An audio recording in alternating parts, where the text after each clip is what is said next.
Hoy vamos a desglosar algo que parece sacado de un libro de historia antiguo, pero que literalmente podría definir el futuro energético del mundo: la disputa por la Guayana Esequiba. A ver, es un tema súper denso, lleno de debates legales y reclamos territoriales gigantescos. Pero si organizamos los argumentos que nos presenta la fuente de hoy, todo cobra muchísimo sentido. Vamos a entender paso a paso cómo este documento construye su caso, partiendo desde las bases más antiguas del derecho internacional hasta llegar a la geopolítica moderna y, por supuesto, al petróleo. Así que metámonos de lleno en esta fascinante intersección entre mapas antiguos y recursos modernos.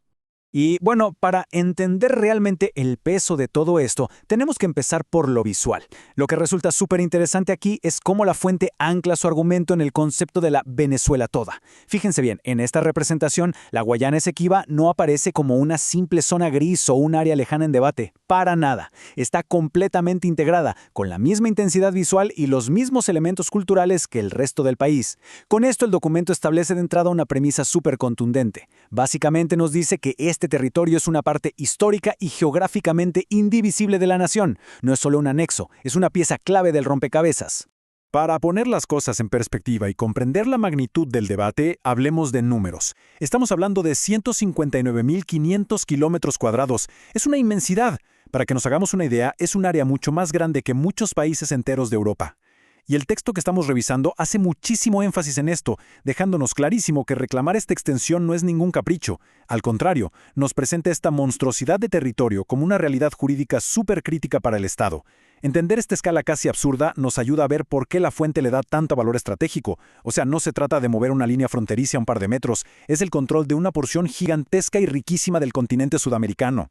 Entonces surge la gran pregunta: ¿cuál es exactamente el ancla legal sobre la que se construye todo este argumento?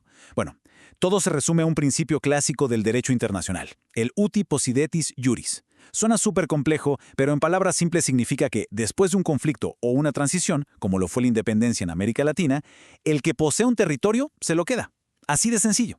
El documento plantea con total firmeza que estas tierras se heredaron automáticamente gracias a este principio exacto, manteniendo los mismísimos límites que tenía el Imperio Español antes de la independencia. Toda la justificación moderna de la fuente se apoya, literalmente, en esta base legal de hace siglos. Siguiendo esta línea, la fuente nos lleva por un viaje en el tiempo muy específico para validar dicha herencia. Todo arranca ya por 1777, cuando se crea la Capitanía General de Venezuela.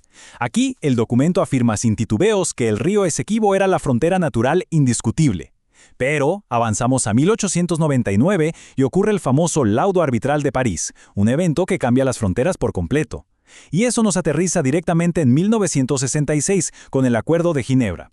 Ojo aquí, porque según el material que estamos analizando, este acuerdo de 1966 no es un simple papel diplomático más. Lo defienden a capa y espada como el único instrumento legalmente vigente hoy en día que obliga a ambas partes a buscar una solución verdaderamente pacífica.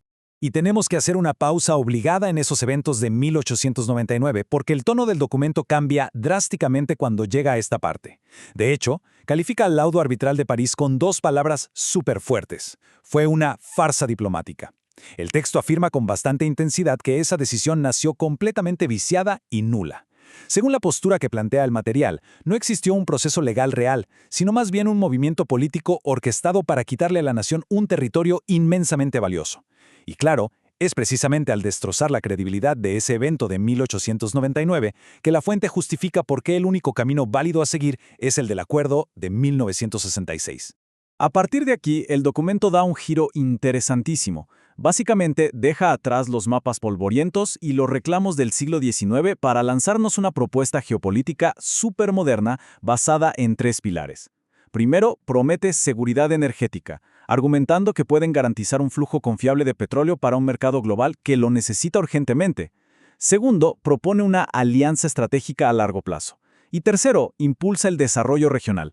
El punto clave aquí, según la fuente, es que administrar este territorio no solo beneficiaría a un país aislado, sino que traería una inmensa estabilidad económica a todo el Caribe y al hemisferio occidental. Un ganar-ganar, según como lo pintan. Y esto ilustra brillantemente la lógica súper pragmática que expone el documento.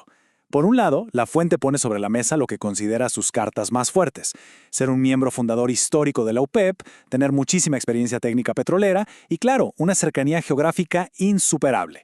El argumento es que al alinear todos estos activos con los intereses internacionales, el resultado para Occidente es vital.